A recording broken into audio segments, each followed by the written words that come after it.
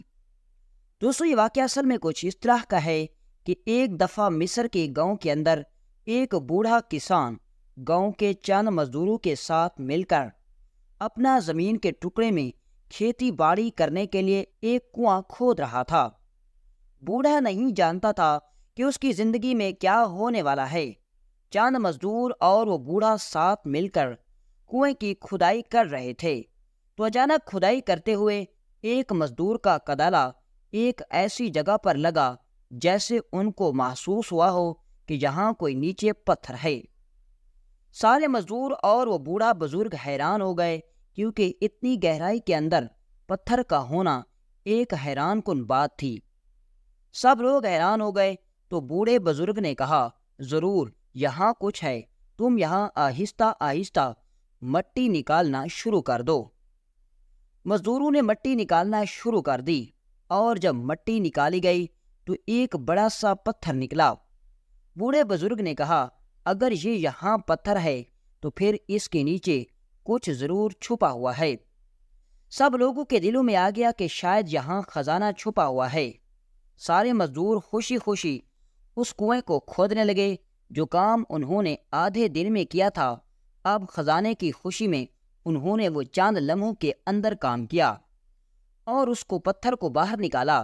لیکن جیسے ہی پتھر نکلا تو اگلا منظر دیکھ کر سب مزدوروں کے پیروں تلے زمین نکل گئی، کیونکہ جب انہوں نے پتھر نکالا تو نیچے ایسا محسوس ہو رہا تھا کہ جیسے کوئی بہت بڑا کمرہ بنا ہوا ہے۔ سب لوگ حیران ہو گئے اور یہ بات پورے گاؤں کے اندر پھیل گئی کہ فلاں بوڑھے بزرگ کی زمین کے اندر ایک کوئی پرانا جدید کمرہ نکل آیا ہے، جبکہ وہ کنویں کی کھدائی کر رہا تھا۔ یہ خبر ایک آدمی نے پورے گاؤں کے اندر آگ کی طرح پھیلا دی، اور چند ہی گھنٹوں کے اندر پورے کا پورا گاؤں اس کنویں کے دہانے پر پہنچ گیا۔ سب لوگ دیکھ رہے تھے کہ آخر اس کمرے کے اندر کیا ہے، آخر اس پتھر کے نیچے اندھیرے کمرے کے اندر کیا ہے۔ کوئی اندر آگے بڑھنے کی کوشش بھی نہیں کر رہا تھا۔ سب لوگ ڈر کے مارے دیکھ رہے تھے تو اتنے میں ایک آدمی نے کہا، ایک مضبوط اور بڑی سی شمع جلا کر لے کر آؤ، میں اسی کمرے کے اندر داخل ہوتا ہوں اور دیکھتے ہیں کہ آخر یہ کیا چیز ہے جو اتنی گہری زمین کے اندر نکل آئی ہے۔ گاؤں کا ایک آدمی دوڑتا ہوا گیا، اس نے ایک شمع تیار کی، اس پر تیل ڈالا اور جلا کر کنویں پر لے آیا۔ اب لوگوں کی توجہ اس نوجوان کی طرف ہو گئی جس نے کہا کہ میں اس اندھیرے اور اندھے کنویں کے نیچے اتروں گا۔ اب اس نے شمع لی اور اس پتھر کے دروازے پر پہنچ گیا۔ جیسے اس نے شمع قریب کی تو اندر کا منظر تھوڑا تھوڑا نظر آنے لگا۔ وہ آدمی آگے چلنے لگا اور گاؤں کے کچھ بہادر نوجوان اس کے پیچھے چلنے لگے۔ جب وہ اس اندھے کمرے کے اندر داخل ہوئے تو ان کے پیروں تلے زمین نکل گئی، کیونکہ اس پتھر کے نیچے جو کمرہ نکلا تھا وہ کوئی کمرہ نہیں تھا بلکہ ایک پرانا قدیم اور کسی بزرگ ولی اللہ کا مقبرہ تھا۔ اور سب سے حیران کن بات یہ تھی کہ اس مقبرے کی دیواروں پر عجیب و غریب نقش بنے ہوئے تھے، اور ان نقش کو دیکھ کر ایسا لگ رہا تھا کہ یہ کوئی آج کے دور کے نہیں، کئی صدیاں گزر گئی ہیں۔ سب گاؤں والوں نے جب یہ بات سنی تو بڑے حیران ہو گئے۔ اب گاؤں کے سردار نے حکم دیا کہ چونکہ ہمارے گاؤں کے اندر ایک مقبرہ دریافت ہو گیا ہے اور یہ بڑا ہی انوکھا اور عجیب و غریب مقبرہ ہے، لہٰذا اس مقبرے کے ارد گرد ساری مٹی ہٹائی جائے تاکہ یہ مقبرہ واضح طور پر نظر آ سکے، کیونکہ سامنے سے تو وہ بالکل ایک اندھے کنویں کی طرح نظر آ رہا تھا۔ سارے گاؤں کے لوگوں نے مل کر اس مقبرے کے ارد گرد مٹی نکالنا شروع کر دی۔ چند دنوں کے اندر 3 گز گہرا مقبرہ واضح نظر آنے لگا۔ لوگ بڑے حیران ہوئے کیونکہ اس مقبرے کی بناوٹ بہت ہی عجیب و غریب طریقے سے کی گئی تھی، اور سب سے حیرانی کی بات یہ تھی کہ اس مقبرے کے اندر جو قبر موجود تھی وہ بہت ہی پرانی تھی، اور اس قبر کے اندر خوشبو اور مقبرے کے اندر کی صورتحال کو دیکھ کر ایسا لگ رہا تھا کہ یہ مقبرہ کسی بزرگ ولی اللہ کا ہے، ورنہ اتنا زمین کے نیچے دفن ہونے کے بعد اس کا نام و نشان بھی ختم ہو جاتا۔ لیکن وہ مقبرہ بہت ہی مضبوط اور خوبصورت نظر آ رہا تھا۔ یہ ارد گرد کے علاقوں کے اندر پھیل گئی کہ فلاں گاؤں کے اندر کنواں کھودتے ہوئے ایک مقبرہ دریافت ہوا ہے۔ حتیٰ کہ بڑے بڑے زمیندار، بڑے بڑے سردار، حتیٰ کہ سلطان صلاح الدین ایوبی کے وزیر بھی اس مقبرے کو دیکھنے کے لیے آئے، لیکن چونکہ اس وقت سلطان صلاح الدین ایوبی 3 ماہ کے لیے جنگی سفر پر نکلے تھے، لہذا سلطان صلاح الدین ایوبی کو اس گاؤں کے اندر دریافت ہونے والے عجیب و غریب اور قدیم مقبرے کے بارے میں خبر نہیں تھی۔ اس جنگی سفر پر سلطان صلاح الدین ایوبی کے ساتھ سلطان صلاح الدین ایوبی کے 2 فرزند، جس میں سب سے بڑا بیٹا العزیز عثمان تھا، اور ادھر یہ خبر پورے علاقے کے اندر پھیل چکی تھی۔ اب جو گاؤں ایک ایسی جگہ پر آباد تھا جہاں کوئی سالوں بعد ہی کوئی سیاح یا مسافر گزرتا تھا، کیونکہ وہ گاؤں ایک سنسان جگہ پر آباد تھا۔ اس گاؤں کے ارد گرد خوبصورت وادیاں تھی موجود تھی، ساتھ میں ایک جنگل بھی تھا، لیکن چونکہ اس گاؤں کے ارد گرد کوئی بازار نہیں تھا، لہٰذا اس گاؤں کے گرد زیادہ ہجوم نہیں ہوتا تھا۔ بس وہ گاؤں کے لوگ اپنی زندگی اپنی مدد کے تحت گزار رہے تھے۔ لیکن جب مقبرہ دریافت ہوا تو یہ خبر پورے علاقے کے اندر پھیل چکی تھی، اور اب وہ گاؤں سب لوگوں کی نظر میں آ چکا تھا۔ جس گاؤں کو پہلے نہیں جانتا تھا، اب وہ گاؤں پورے علاقے کے اندر مشہور ہو چکا تھا۔ وقت گزرنے لگا اور اب وہ گاؤں اپنے علاقے کا سب سے بڑا مشہور گاؤں بن گیا۔ چند ماہ گزرے اور اس کے بعد ایک دن سلطان صلاح الدین ایوبی رحمۃ اللہ علیہ بہت سی فتوحات حاصل کرنے کے بعد اپنے لشکر کے ساتھ اپنے دونوں فرزندوں کے ہمراہ واپس محل کی طرف لوٹ رہے تھے، تو اچانک سلطان صلاح الدین ایوبی کی نظر چاند لوگوں پر پڑی جو ایک خوبصورت بیل لے کر آ رہے تھے۔ سلطان صلاح الدین ایوبی بڑے حیران ہوئے، کیونکہ اسی طرح کا خوبصورت بیل سلطان صلاح الدین ایوبی رحمۃ اللہ علیہ نے اپنی زندگی میں نہیں دیکھا تھا۔ سلطان صلاح الدین ایوبی نے اپنے گھوڑے کی رفتار آہستہ کی اور ان لوگوں سے پوچھا، یہ بیل تم نے کہاں سے لیا؟ کیوں لیا؟ آخر تم اس بیل کا کیا کرو گے؟ تو انہوں نے یہ تو نہیں بتایا کہ ہم اس بیل کو کیوں لے کر جا رہے ہیں، لیکن ان میں سے ایک آدمی بولا، حضور یہ بیل بہت مہنگا ملا، یہ بیل ہمیں 1000 سونے کے سکوں کے عوض ملا ہے۔ یہ سن کر سلطان بھی حیران ہو گئے، کیونکہ ایک وقت ایک خوبصورت بیل 500 سونے کے سکوں کے عوض کسی بھی بازار کے اندر بآسانی مل جاتا تھا۔ اب سلطان صلاح الدین ایوبی دل میں سوچنے لگے کہ آخر یہ لوگ اتنا مہنگا بیل کس وجہ سے خرید کر جا رہے ہیں۔ لیکن چونکہ سلطان صلاح الدین ایوبی کا سفر بہت لمبا تھا، کئی مہینوں کی تھکاوٹ تھی، لہٰذا سلطان صلاح الدین ایوبی نے اپنے گھوڑے کو اینڑ لگائی اور پھر اپنی منزل کی طرف روانہ ہو گئے۔ کچھ وقت گزرنے لگا، ٹھیک 1 ماہ کے بعد سلطان صلاح الدین ایوبی اسی بازار سے گزرے۔ اس وقت سلطان صلاح الدین ایوبی کے ساتھ سلطان کا بیٹا العزیز ابن صلاح الدین تھا۔ سلطان صلاح الدین ایوبی نے دیکھا کہ پھر چند لوگ ایک خوبصورت اور صحت مند بیل لے کر جا رہے تھے۔ سلطان صلاح الدین ایوبی نے گھوڑا دوڑا دیا، اور جب ان لوگوں کے قریب آئے تو دیکھ کر سلطان بڑا حیران ہو گیا، کیونکہ وہ پھر سے وہی لوگ تھے، اور پھر اسی ہی نسل کا اتنے ہی داموں پر مہنگا بیل خرید کر لے جا رہے تھے۔ سلطان صلاح الدین ایوبی نے دل میں سوچا کہ آخر وجہ کیا ہے، آخر یہ دوسری مرتبہ اتنا مہنگا بیل خرید کر کیوں جا رہے ہیں؟ نہ ہی کوئی مذہبی تہوار ہے، نہ ہی کوئی بقرہ عید ہے، اور یہ اتنا مہنگا بیل کیوں لے کر جا رہے ہیں؟ اب سلطان صلاح الدین ایوبی نے پوچھا، اے لوگو، آخر کیا وجہ ہے کہ تم ہر مرتبہ اتنا مہنگا بیل خرید کر لے جا رہے ہوتے ہو، آخر تم اس کا کیا کرتے ہو؟ تو ان میں سے ایک آدمی بولا، سلطان معظم، ہم بڑی مشکل میں پھنس گئے ہیں اور یہ بیل ہمیں اس مشکل سے نکالتا ہے۔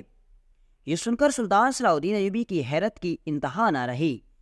سلطان صلاح الدین ایوبی نے کہا، کون سی مشکل؟ اور آخر ایک بیل تمہیں کیسے کسی مشکل سے نکال سکتا ہے، حالانکہ تم اس کو خریدنے کے لیے 1000 سکے خرچ کر کے آ رہے ہو؟ تو ان میں سے ایک اور آدمی بولا، سلطان معظم، اگر آپ کے پاس وقت ہو تو ہم آپ کو اپنا مسئلہ بیان کرنا چاہتے ہیں۔ سلطان صلاح الدین ایوبی نے کہا، ابھی میں ایک اہم موضوع پر جا رہا ہوں، تم میرے مشیر کو اپنے گاؤں کا نام بتا دو اور کل تم آ کر میری عدالت میں پیش ہو جانا، میرے دربار میں آ جانا، پھر مجھے اپنے مسئلے اور اس بیل کے بارے میں بتانا کہ آخر ہر ماہ تم اتنا خوبصورت اور مہنگا بیل کا کیا کرتے ہو۔ تو انہوں نے کہا، حضور، کل ہم عدالت کے اندر پیش ہو جائیں گے۔ شام تک سلطان صلاح الدین ایوبی دوبارہ محل لوٹ آئے۔ صبح ہوئی، عدالت لگی تو سلطان صلاح الدین ایوبی کو خبر دی گئی کہ حضور، فلاں گاؤں کے لوگ آپ سے ملنے کے لیے آئے ہیں۔ یہ سن کر سارے درباری حیران ہو گئے، کیونکہ سلطان صلاح الدین ایوبی نے درباریوں کی حیرت دیکھی تو پوچھا کہ اس گاؤں کا نام لیتے ہی تم لوگوں کے چہرے پر اتنی حیرانگی کیوں آ گئی؟ کیونکہ سلطان صلاح الدین ایوبی نہیں جانتے تھے کہ یہ اسی گاؤں کے لوگ تھے جس گاؤں کے اندر اتنا قدیم مقبرہ ایجاد ہو گیا تھا، اور جو گاؤں اس مقبرے کی وجہ سے اتنا مشہور ہو گیا، اور اسی گاؤں کے لوگ سلطان کے دربار میں حاضر ہو رہے تھے۔ تو اتنے میں وہ لوگ آ گئے۔ سلطان صلاح الدین ایوبی نے ان سے پوچھا، بتاؤ اب آخر مسئلہ کیا ہے؟ تو انہوں نے سلطان صلاح الدین ایوبی کو بتایا کہ کس طرح ہمارا ایک کسان کھدائی کر رہا تھا، کھدائی کرتے کرتے انہیں ایک پتھر ملا۔ جب انہوں نے پتھر کو ہٹایا تو نیچے ایک قدیم اور پرانا مقبرہ ملا۔ اس مقبرے کی خبر جب پورے علاقے کے اندر پھیلی تو جس گاؤں کے اندر سالوں بعد بھی کوئی مسافر نہیں گزرتا تھا، اس مقبرے کے دیکھنے کے لیے بڑے بڑے عمرا، بڑے بڑے لوگ ہمارے گاؤں کو دیکھنے کے لیے آنے لگے۔ سلطان معظم وقت گزرنے لگا اور ہمارا گاؤں پورے علاقے کا سب سے مشہور گاؤں بن گیا۔ چند دن گزرے کہ اچانک ایک دن ہمارا گاؤں کا ایک بزرگ اس مقبرے کے دروازے پر گیا۔ اس نے سوچا کہ میں بھی اس قدیم مقبرے کو دیکھ لوں۔ اس وقت اور کوئی نہیں تھا تو اچانک اس مقبرے کے اندر سے آوازیں آنے لگیں۔ وہ بہت ڈر گیا اور ڈر کے مارے وہاں سے بھاگ گیا۔ جب اس نے گاؤں کے لوگوں کو بتایا کہ مقبرے کے اندر سے کچھ آوازیں آ رہی ہیں تو کسی نے بھی اس کی بات پر یقین نہ کیا۔ تو اس بوڑھے بزرگ نے کہا، تم سب میرے ساتھ چلو، میں تمہیں اپنے ہی آنکھوں سے دکھاتا ہوں، کانوں سے آواز سنواتا ہوں۔ گاؤں کے لوگ اس کے ساتھ چل پڑے اور جب اس مقبرے پر پہنچے تو کوئی آواز نہیں تھی۔ سارے گاؤں والے بوڑھے بزرگ کو کہنے لگے، تم جھوٹ بولتے ہو، تمہارے کان بجنے لگے ہیں۔ اور اس کے بعد سب گاؤں والے پاور پڑھنے لگے۔ تو اس وقت مقبرے کے اندر سے آواز آئی اور کہنے لگے، اے میرے پیارے گاؤں والے، تم جانتے ہو یہ مقبرہ، اس قبر کے اندر دفن کوئی عام شخصیت نہیں بلکہ بہت بڑی شخصیت ہے، لہذا یہ میرا حکم ہے کہ تم فلاں دن اس مقبرے کے دروازے پر ایک خوبصورت بیل آ کر باندھ دینا اور چلے جانا، ورنہ اسی رات تمہارے گاؤں کے اندر بچے اٹھا لیں گے۔ یہ بات سن کر گاؤں کے لوگ بڑے حیران ہو گئے کہ آخر یہ آواز کہاں سے آ رہی ہے۔ تو جب انہوں نے کان لگایا تو بالکل قبر کے اندر سے آواز محسوس ہوتی تھی۔ وہ بڑے حیران ہوئے کہ آخر قبر کے اندر سے کون بول سکتا ہے، کیونکہ وہ مقبرہ بہت ہی قدیم تھا۔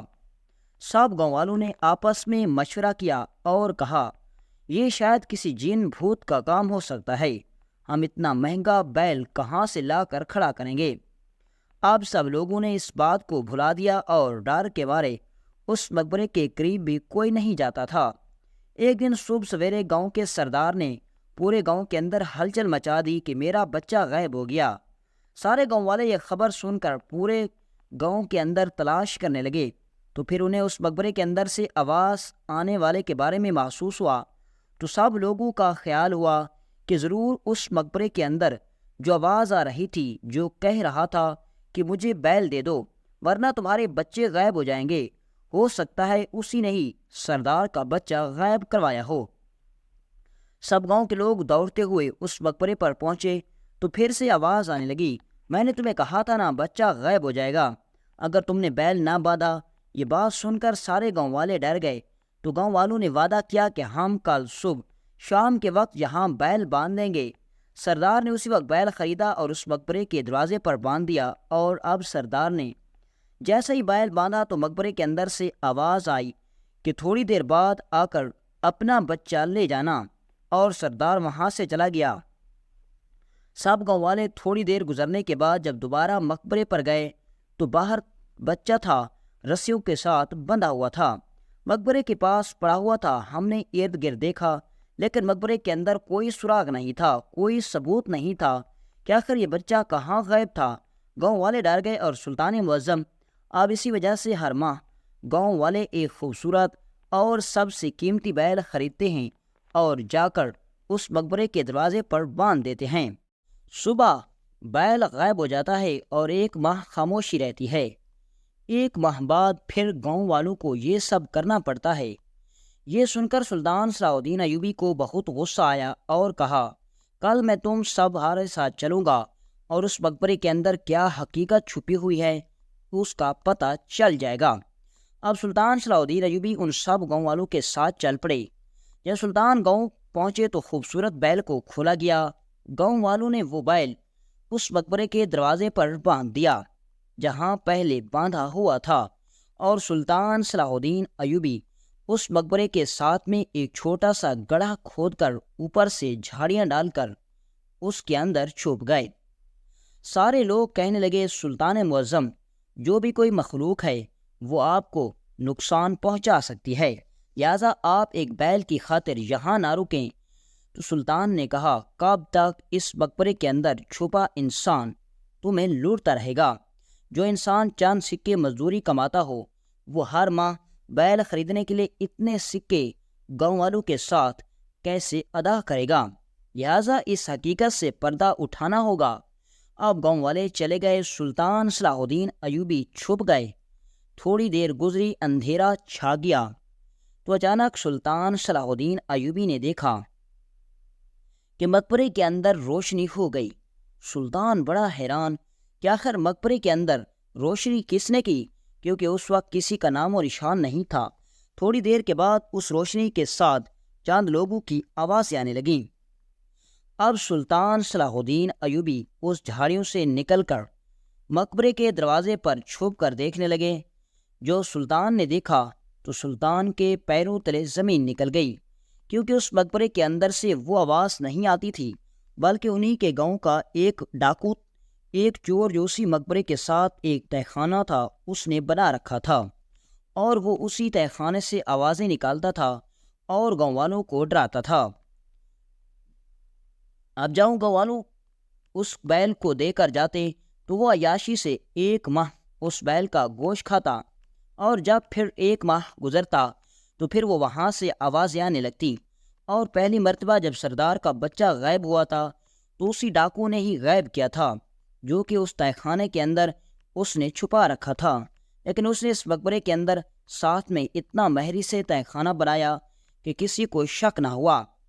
اور بہت سی روایات میں یہ بھی ملتا ہے کہ اس جدید ترین مقبرے کے اندر قبر کے ساتھ ایک پہلے تہہ خانہ موجود تھا، لیکن گاؤں کا کوئی آدمی اسے نہیں دیکھ پایا، لیکن اس ڈاکو نے دیکھ لیا اور اس کے دماغ میں یہ سارا منصوبہ آیا، اور اسی طرح اس نے گاؤں والوں کو لوٹنا شروع کر دیا۔